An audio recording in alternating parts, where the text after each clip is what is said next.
And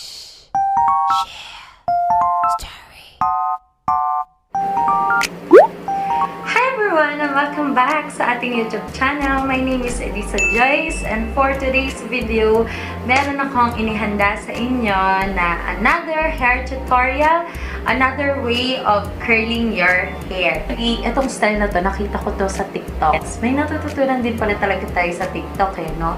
So, ayan siya, malapitan. And ang bouncy niya lang, no? At sobrang girly no? So, yes, I will be showing you how I did my hair style for today. If hindi ka pa nakakapag-subscribe, I have my Facebook account and my Instagram account. You can follow me there. Don't forget to also press subscribe button and the bell button as well para updated kayo sa ating future videos to come. And I am doing makeup tutorial, hair tutorial, travel vlogs, product reviews, and many more. You can check out our playlist. Naka-group na siya by niche according to kind of vlogs na ginagawa ko. So, kung excited ka na malaman paano ko ginawa ang aking buhok, just keep on watching.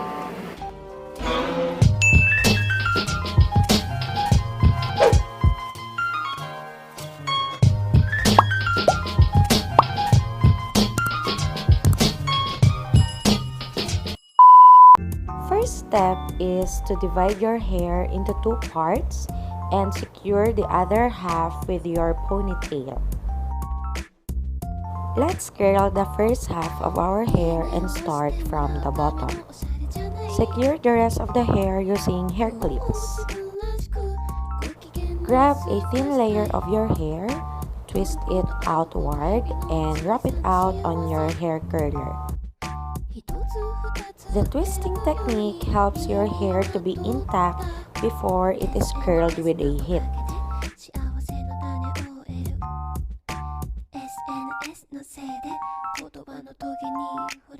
Wait until your hair is ready and release. This is our first sample of hairstyle, and the twist helps our hair to be look more thinner. Now, let's do it on the other parts of our hair. We have two directions of curling our hair, inward and outward directions, so don't forget to use alternate ways.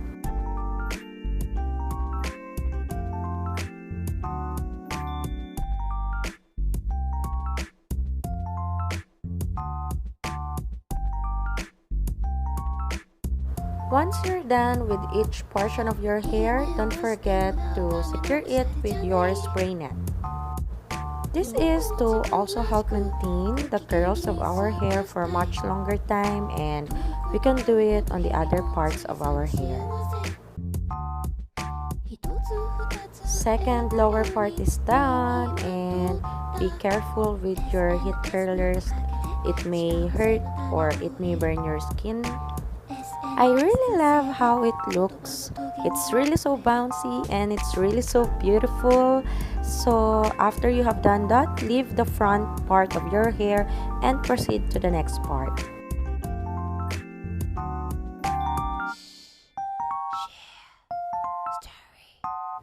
And we're done with the second half, so you can notice that the front part of our hair is left behind. So the technique that we will be using here is your curl should be on an outward direction from your face.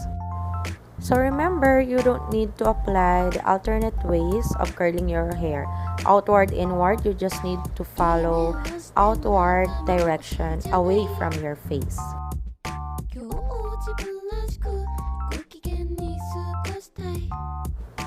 Now that we are almost done, to style your hair, you can add more clips as you want to, pearl or any clips for the hair, and voila!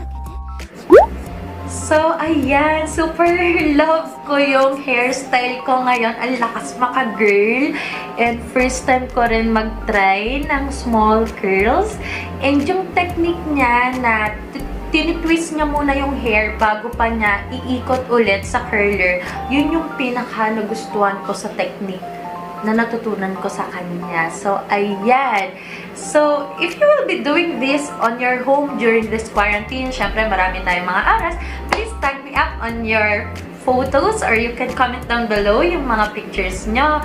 And if hindi ka pa nakakapag-subscribe, don't forget to click our subscribe button and the bell button as well para updated kayo sa ating mga future videos. And I also have my Facebook account and my Instagram account. You can follow me there. And for any comments and suggestions and for any appreciation about my videos, I am so glad and excited to see you on our comment section down below. So that's it for today and bye!